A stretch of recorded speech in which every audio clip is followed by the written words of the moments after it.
ನಿಮ್ಮ ಚರ್ಮ ಹಾವಿನ ಚರ್ಮದ ಥರ ಆಗತ್ತೆ. ಹೀಗಾದಾಗ ನಿಮಗೆ ನಾಗದೋಷ ಇದೆ ಅಂತೀವಿ.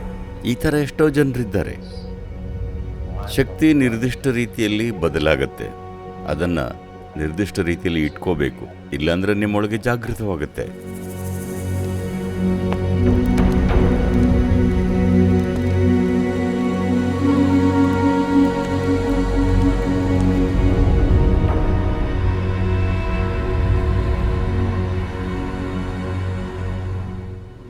ಇದೊಂದು ವಿಚಿತ್ರ ದೇಶ.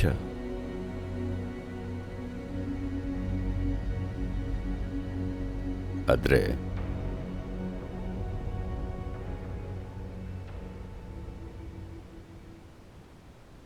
ಸರ್ಪದೋಷದಿಂದ ಗಂಭೀರವಾಗಿ ತೊಂದರೆಗೊಳಗಾದ ಹಲವು ಜನರಿದ್ದಾರೆ. ನೋಡಿ, ಸರ್ಪದೋಷ ಅಂದಾಗ ಅದು ಚರ್ಮವನ್ನು ಪ್ರಭಾವಿಸುತ್ತೆ. ಇವತ್ತಿನ ವೈದ್ಯಕೀಯ ಶಾಸ್ತ್ರ ಇದನ್ನು ಸುಳ್ಳು ಅಥವಾ ಮೂಢನಂಬಿಕೆ ಅನ್ನಬಹುದು. ಆದರೆ ನಿಮಗೆ ಕೆಲವು ಚರ್ಮದ ಕಾಯಿಲೆಗಳನ್ನು ತೋರಿಸ್ತೀವಿ. ನೀವು ಏನೇ ಮಾಡಿದರೂ ಅದರ ಸಮಸ್ಯೆಯನ್ನು ಪತ್ತೆ ಮಾಡೋಕ್ಕಾಗೋಲ್ಲ. ನಿಮ್ಮ ಔಷಧಿಗಳಿಂದ ಗುಣಪಡಿಸೋಕ್ಕೂ ಆಗೋಲ್ಲ. ಎಂಥ ಔಷಧಿ ಕೊಟ್ಟರೂ ಅಷ್ಟೇ. ಆದರೆ ಇದೇನು ಅಪರೂಪ ಅಲ್ಲ. ಬಹಳಷ್ಟು ಕಡೆ ಇದು ಕಂಡುಬರುತ್ತೆ. ಪ್ರಕೃತಿಯಲ್ಲಿ ಇನ್ನೂ ಕೆಲವು ವಿಷಯಗಳಿವೆ. ಅವು ನಿಮ್ಮ ಆರೋಗ್ಯ ಯೋಗಕ್ಷೇಮವನ್ನು ಪ್ರಭಾವಿಸುತ್ತವೆ. ನಮ್ಮ ದೇಹದಲ್ಲಿನ ಪಂಚತತ್ವಗಳು ಸೂಕ್ಷ್ಮ ಹಂತದಲ್ಲಿ ಪಂಚಪ್ರಾಣಗಳಾಗಿ, ಅಂದರೆ ಜೀವ ವ್ಯವಸ್ಥೆಯ ಮೂಲ ಶಕ್ತಿಗಳಾಗಿ ಹೊರಹೊಮ್ಮಿವೆ. ಇದರ ಒಂದು ಅಂಶ ನಾವೇನು ಸರ್ಪ ಅಂತೀವಿ, ಅದಕ್ಕೆ ನೇರವಾಗಿ ಮತ್ತು ಬಹಳ ಹತ್ತಿರವಾಗಿ ಸಂಬಂಧಿಸಿದೆ. ಅದನ್ನು ಈಗ ಈ ರೀತಿ ನೋಡೋಣ. ನೀವು ಒಂದು ಪ್ರತ್ಯೇಕ ಜೀವ ಅಂತ ಇರೋದು ನಿಮ್ಮ ಮನಸ್ಸಿನಲ್ಲಿ ಮಾತ್ರ. ನಿಮ್ಮ ಮನಸ್ಸಿನಲ್ಲಿ ಮಾತ್ರ ಈ ಭೂಮಿಗೆ ಸಂಬಂಧಪಟ್ಟಂತೆ ನೀವು, ಕೀಟ, ಹುಳು, ಹಾವು, ಆನೆ, ಎಮ್ಮೆ, ಮರ ಎಲ್ಲ ಒಂದೇ. ಭೂಮಿ ಇವೆಲ್ಲನೂ ತನ್ನಿಂದಲೇ ಹೊರಹಾಕಿ ತನ್ನೊಳಗೆ ಎಳೆದುಕೊಳ್ಳುತ್ತೆ. ನಿಮ್ಮ ಬಗ್ಗೆ ಏನು ಅಭಿಪ್ರಾಯ ಇಟ್ಕೊಂಡಿದ್ದೀರಿ, ಅದೇ ಥರ ಇರಬೇಕು. ತನ್ನ ಬಗ್ಗೆ ಅಭಿಪ್ರಾಯ ಇರುತ್ತೆ. ಆದರೆ ಈ ಭೂಮಿ ಹಲವಾರು ರೀತಿಯ ಜೀವಗಳ ರೂಪದಲ್ಲಿ ಹೊರಹೊಮ್ಮಿ ಆಮೇಲೆ ಕಾಲ ಬಂದಾಗ ಒಳ ಕೆಳೆದುಕೊಳ್ಳುತ್ತೆ. ನಿಮ್ಮ ಬಗ್ಗೆ ಏನೆಲ್ಲ ಅಭಿಪ್ರಾಯ ಇದ್ದರೂ ಸಹ ಭೂಮಿ ನಿಮ್ಮನ್ನು ತನ್ನೊಡಲಿಗೆ ಸೇರಿಸಿಕೊಂಡಾಗ ಅವೆಲ್ಲ ಎಲ್ಲಿ ಹೋಗುತ್ತವೆ? ನೀವೊಂದು ಪುಸ್ತಕ ಬರೀಬೋದಿತ್ತು, ಅದನ್ನು ಇನ್ಯಾರೋ ಓದ್ತಾರೆ, ಕನ್ಫ್ಯೂಸ್ ಆಗ್ತಾರೆ. ಆದರೆ ಎಲ್ಲ ಜೀವಿಗಳು ಒಂದಿನ ಮಣ್ಣಲ್ಲಿ ಮಣ್ಣಾಗಿವೆ ಅಲ್ವಾ? ಎಲ್ಲನೂ ಈ ಭೂಮಿಯ ಪಾಲಿಗೆ ನೀವು, ಹುಳು, ಕೀಟ, ಹಾವು, ಹಕ್ಕಿ, ಮರ ಎಲ್ಲವೂ ಒಂದೇ. ನಾನು ಇಂಥವನು ಅನ್ನೋದು ನಿಮ್ಮ ಯೋಚನೆ ಅಷ್ಟೇ.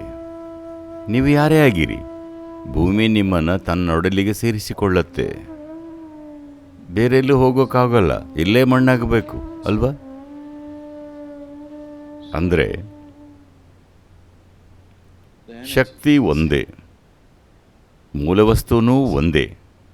ನಿಮ್ಮನ್ನು, ಹಾವನ್ನು, ಕೀಟವನ್ನು ಒಂದೇ ರೀತಿ ಮಾಡಲಾಗಿದೆ. ಹಾಗಾಗಿ ನಾನು ವಿಭಿನ್ನ ಜೀವ ಅಂತ ಯಾರಿಗೂ ಹೇಳಿಕೊಳ್ಳೋಕ್ಕೆ ಆಗಲ್ಲ. ಅದು ವಿಭಿನ್ನ ಜೀವ ಅಲ್ಲ. ವಿಜ್ಞಾನದ ಪ್ರಕಾರನೂ ನೀವು ನೋಡಬಹುದು, ನಾವೆಲ್ಲ ಕಾರ್ಬನ್ನಿಂದ ಆಗಿರೋದು. ನೀವು ಸಿಲಿಕಾನ್ನಿಂದ ಆದ್ರೆ ಇಲ್ಲ, ಕಾರ್ಬನ್. ಅಂದರೆ ಎಲ್ಲನೂ ಒಂದೇ ಪದಾರ್ಥ, ಒಂದೇ ರೀತಿ ಆಗಿರೋದು. ಎಲೆಯ ಒಂದು ಅಣುವಿನಿಂದ ಹಿಡಿದು ನಿಮ್ಮವರೆಗೆ ತುಂಬ ವ್ಯತ್ಯಾಸ ಏನಿಲ್ಲ, ಸ್ವಲ್ಪ ವಿಕಸಿತವಾಗಿದೆ. ಒಂದು ಹಂತದ ವ್ಯತ್ಯಾಸ ಅಷ್ಟೇ, ಎಲ್ಲ ಒಂದೇ.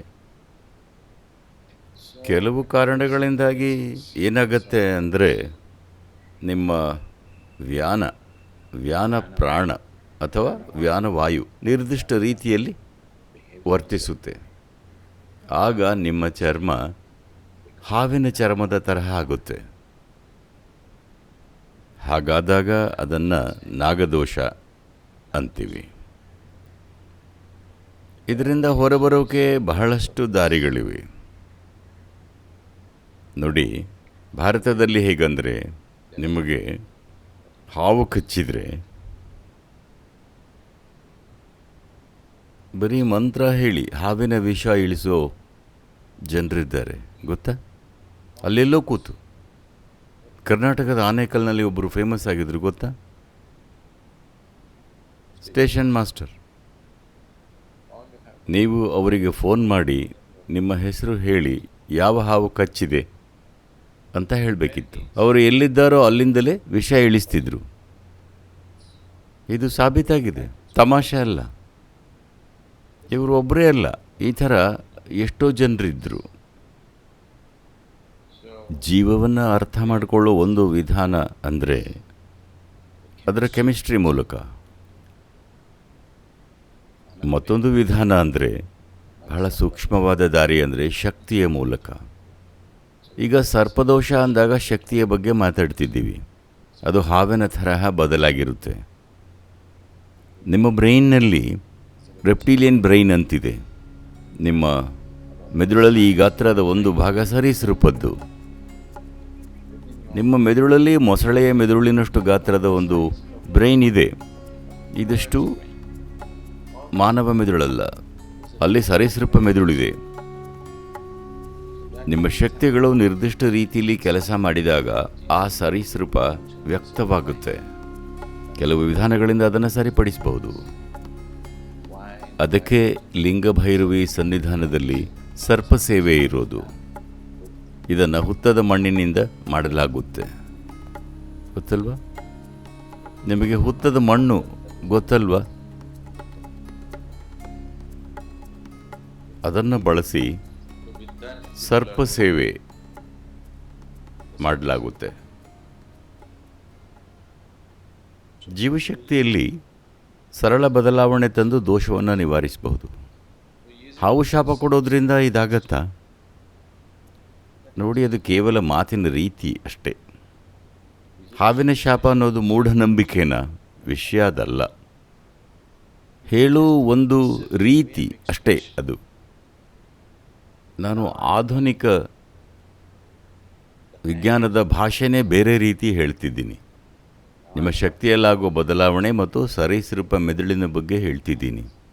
ಒಂದು ರೀತಿಯಲ್ಲಿ ಇದು ಹಾವಿನ ಶಾಪವೇ. ಆ ತೊಂದರೆ ಆದಾಗ ಅದು ಶಾಪ ಅಲ್ವಾ? ನಿಮಗೆ ಅದು ಆದಾಗ ಖಂಡಿತ ಶಾಪನೇ ಅಲ್ವಾ? ಇದು ಒಂದು ರೀತಿ ಆಡುಭಾಷೆಯಲ್ಲಿ ವ್ಯಕ್ತಪಡಿಸೋದು. ಎಲ್ಲೋ ಒಂದು ಕಡೆ ಹಾವು ಕೂತು ನಿಮಗೆ ಶಾಪ ಕೊಡ್ತಿದೆ ಅಂತಲ್ಲ, ಆದರೆ ನಿಮ್ಮಲ್ಲಿರೋ ಯಾವುದೋ ಅಂಶ ಸರೀಸೃಪದ ಹಾಗೇ ಇದೆ, ಯಾವುದೋ ಅಂಶ ಮೀನಿನ ಹಾಗಿದೆ, ಯಾವುದೋ ಅಂಶ ಪ್ರಾಣಿಯ ತರಹ ಇದೆ.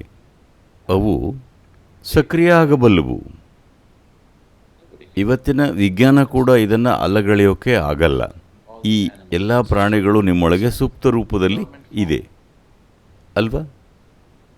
ನಮ್ಮ ವಿಕಾಸದ ಹಂತಗಳೆಲ್ಲ ದೇಹದಲ್ಲಿ ಅಡಗಿವೆ. ಅವು ಬೇರೆ ಬೇರೆ ಕಾರಣಗಳಿಂದಾಗಿ ಜಾಗೃತವಾಗಬಹುದು. ಅದು ಹಾವಿನ ಶಾಪವೇ. ಹಾವಿನ ಶಾಪ ಅಂದರೆ ಹಾವು ಅಲ್ಲೆಲ್ಲೋ ಕೂತು ಶಾಪ ಕೊಡ್ತಿದೆ ಅಂತಲ್ಲ, ನಿಮ್ಮ ಒಳಗೆ ಒಂದು ಹಾವು ಕೂತು ಶಾಪ ಕೊಡ್ತಿದೆ. ಇದನ್ನು ನಿರ್ದಿಷ್ಟ ರೀತಿಯಲ್ಲಿ ಸರಿಪಡಿಸಬಹುದು. ತುಂಬ ಸಾಮಾನ್ಯ ಸಮಸ್ಯೆ ಆಗಿರೋದ್ರಿಂದ ಸರ್ಪ ಸೇವೆಯನ್ನು ಶುರು ಮಾಡಿದ್ವಿ. ಅದಕ್ಕಾಗಿ ದೇವಸ್ಥಾನಗಳಿವೆ. ತಮಿಳುನಾಡಿನಲ್ಲಿ ನಾಗರಕೋವಿಲ್ ಅಂತಿದೆ. ಇನ್ನೊಂದಿದೆ, ಏನದು?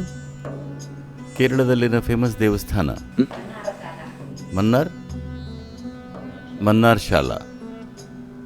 ಮನ್ನಾರ್ ಶಾಲಾ ಅನ್ನೋದು ತುಂಬ ಪ್ರಸಿದ್ಧವಾದ ನಾಗ ದೇವಸ್ಥಾನ. ಜನರು ಈ ದೋಷಗಳಿಂದ ಮುಕ್ತಿ ಪಡೀಲಿ ಅಂತ ಇವೆಲ್ಲವನ್ನ ಮಾಡಿದ್ದಾರೆ. ವಿಕಸನದ ಹಂತದಲ್ಲಿ ಸರೀಸೃಪಗಳು ಬಹಳ ಮಹತ್ವದ್ದು ಮತ್ತು ಜೀವದ ವಿಕಸನದಲ್ಲಿ ಸರ್ಪ ಮುಖ್ಯವಾದ ಹಂತ.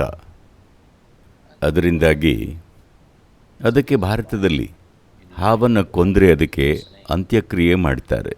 ಹೌದು, ಜನರು ಅದಕ್ಕೆ ಅಂತ್ಯಕ್ರಿಯೆ ಮಾಡ್ತಾರೆ. ಹೌದು, ಅದಕ್ಕೆ ನಾಣ್ಯ, ಹಾಲು, ತುಪ್ಪ ಇಟ್ಟು ಮನುಷ್ಯನಿಗೆ ಹೇಗೆಲ್ಲ ಮಾಡ್ತಾರೋ ಹಾಗೆ ಮಾಡ್ತಾರೆ. ಯಾಕಂದರೆ ಅದು ನಮಗೆ ಬಹಳ ಹತ್ತಿರವಾದದ್ದು. ವಿಜ್ಞಾನ ನಿಮ್ಮಲ್ಲಿ ಸರೀಸೃಪ ಮೆದುಳಿದೆ ಅನ್ನತ್ತೆ. ಯೋಗದಲ್ಲಿ ಹೇಳೋದು ನಿಮ್ಮ ವಿಕಸನದಲ್ಲಿ ಹಾವು ಅತಿ ಮುಖ್ಯ ಹಂತ. ಅದನ್ನು ನಿರ್ದಿಷ್ಟ ರೀತಿಯಲ್ಲಿ ಇಟ್ಕೋಬೇಕು, ಇಲ್ಲಾಂದರೆ ಅದು ನಿಮ್ಮೊಳಗೆ ಜಾಗೃತವಾಗುತ್ತೆ.